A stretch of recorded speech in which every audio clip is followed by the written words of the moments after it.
Bismillahirrahmanirrahim.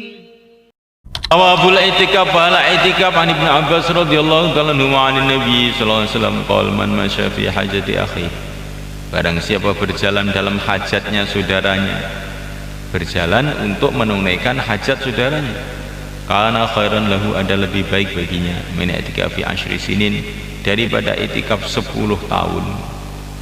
Wa man itikaf yauman, barang siapa itikaf sehari, ibtigha wajillah, mencari ridha Allah subhanahu wa ta'ala, ja'alallah, maka Allah menjadikan baina antara dia wa bainan nari, dan antara neraka, talata khanatik, 3 parit, kullu khandakin, setiap parit, ab'adu, adalah lebih jauh, mimma, daripada perkara bainal khafiqain, antara langit dan bumi. Rawahu Tabrani wal Hakim wa qala sahihul isnad. Itikaf 1 hari seperti, barang siapa itikaf 1 hari dijauhkan dari neraka 3 parit, lebih jauh dari langit dan bumi. Dan berjalan untuk membantu saudara muslim lebih baik dari itikaf 10 tahun. Nah, kalau itikaf 10 tahun itu kayak apa jadinya? Jauhnya dari neraka. Jadi beribu-ribu jaraknya dari langit dan bumi, namanya sudah nggak terkena neraka sama sekali berarti. Itikaf 1 hari aja sudah jauhnya 3 parit, lebih jauh dari langit dan bumi, sudah nggak kena neraka sama sekali. Tapi ini jangan salah paham, oh kalau begitu saya sekarang sudah nggak perlu itikaf ya. Lalu berjalan membantu saudara muslim aja sudah seperti itikaf 10 tahun, lah untuk apa itikaf? Ya enggak? Kalau memahami agama itu seperti itu, keliru. Kalau pemahamannya seperti kita itu, ya Rasulullah enggak itikaf ya. Enakan bantu saudara muslim saja sudah seperti itikaf 10 tahun.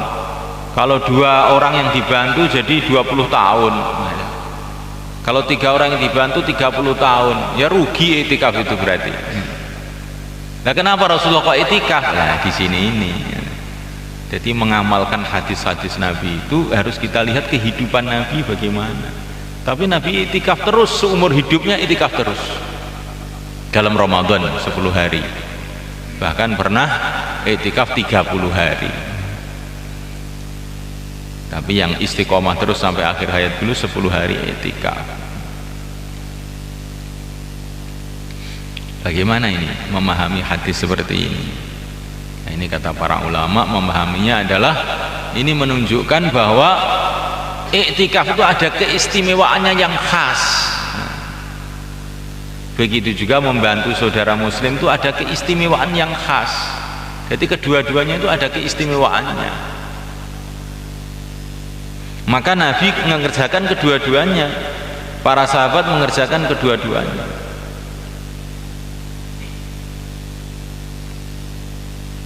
Ini sebagaimana hadis yang selanjutnya. Wa kharajal Baihaqi bi isnadi an Ali bin Husain an Nabi radhiyallahu ta'ala qala Rasulullah sallallahu alaihi wasallam, man itikafa 10 min Ramadan, barang siapa itikaf 10 hari dalam bulan Ramadan, kana ka hajjataini wa umratain, adalah seperti 2 haji dan 2 umroh. Kalau begitu nggak usah haji, nggak usah umroh begitu. Nah, keliru ya. Haji dan umroh itu ada keistimewaannya khas juga. Tadi dari satu segi iktikaf itu pahalanya seperti haji dan umroh 2 kali. Tapi umroh itu sendiri punya keistimewaan yang tidak ada di dalam iktikaf. Karena kalau seumpama semua keistimewaan haji dan umroh itu ada dalam iktikaf, tentu Nabi tidak umroh lagi, tidak haji lagi. Jadi dari segi apa, wallahu a'lam, kita tidak tahu. Pokoknya yang dipraktekkan Nabi itu ya iktikaf, ya haji, ya umroh. Ya itikaf, ya membantu saudara muslim, semua dikerjakan. Lah, dari segi mana keistimewaan amalan ini? Dari segi mana keistimewaan amalan itu? Wah, ini ghaib, ini nanti kalau sudah di surga kamu baru tahu. Karena kadang-kadang jadi perkara yang ada di bawah itu punya keistimewaan yang tidak dimiliki oleh perkara yang di atas.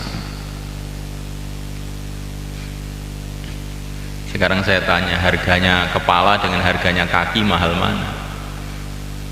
Ya jelas mahal kepala, karena kepala nggak ada mati. Kalau kaki nggak ada cuman perutung, nggak bisa jalan. Tapi ini bukan berarti terus apa itu kaki itu tidak penting. Kalau orang itu punya kepala gantengnya kayak apa, kalau nggak punya kaki ya cacat namanya ya. Dia cacat ya. Jadi fungsi kaki itu tidak bisa digantikan dengan fungsi kepala, walaupun kepala itu jauh lebih mahal dari kaki. Makanya kalau orang mau dipukul kepalanya, dia akan menangkis dengan kakinya, menangkis dengan tangannya, korbankan tangannya, korbankan kakinya, supaya kepalanya nggak dipukul orang, ya nggak? Tapi bukan berarti terus kepala itu bisa diganti dengan kaki atau kaki bisa diganti dengan kepala. Tidak, ini ada keindahannya masing-masing, ada kelebihannya masing-masing, ada keistimewaannya masing-masing. Nah, kalau orang sudah berpikiran seperti itu, akhirnya seluruh amal itu dikerjakan. Nanti kalau tidak begitu akhirnya aneh jadinya. Nah, ini tidur sama istri itu juga pahala ya. Untuk apa ke masjid? Ke masjid cari pahala tuh. Nah, tidur bersama istri juga dapat pahala ya. Sodakoh lagi itu, kalau di masjid kan belum tentu sodakoh ya. Untuk apa ke masjid? Nggak usah ke masjid. Loh, ini keliru ini.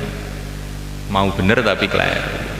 Itu seperti ceritanya orang pergi ke pasar, ada penjual apel, dia ambil apel ya.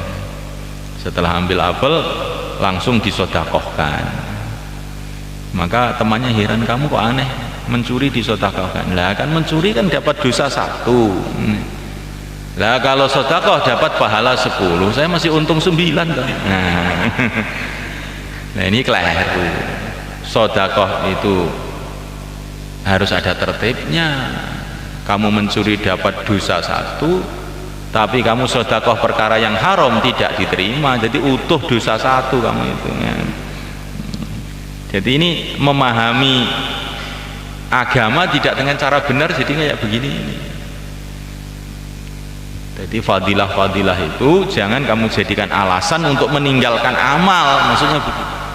Tapi jadikan hujah untuk mengerjakan seluruh amal lah, baru benar.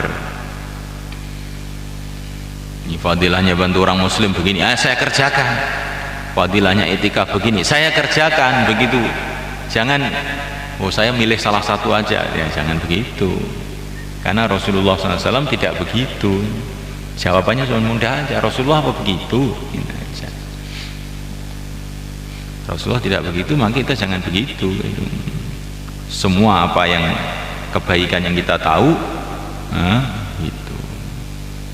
Seperti urusan dunia kan begitu toh. Sudah punya mobil, kasih sepeda motor mau apa enggak? Ya mau Pak. Kalau dikasih sepeda ontel federal itu mau enggak? Ya mau. Gitu. Nah, kok mau, kan mobil kan sudah cukup toh. Mobil sudah bisa menggantikan sepeda motor, menggantikan sepeda ontel ya. Ya tapi kan semua itu ada keistimewaannya masing-masing toh Pak ya. Kalau sepeda ontel itu bisa untuk olahraga ya. Kalau sepeda motor itu bisa untuk gaya ya.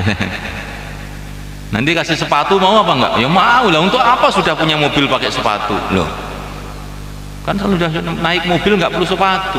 Ya lain tuh Pak, nanti kalau turun ya naik bawa sepatu. Kalau urusan dunia kita ini cepat paham. Pokoknya maunya semua. Tapi kalau urusan agama, pilih-pilih aja. Ini sudah fadilahnya lebih tinggi. Lah ini yang ini kan begini, orang itu kalau ya tidak memandang akhirat, akhirnya itu agama jadi ilmu jadi alasan untuk tidak beramal, bukan untuk hujah supaya amal.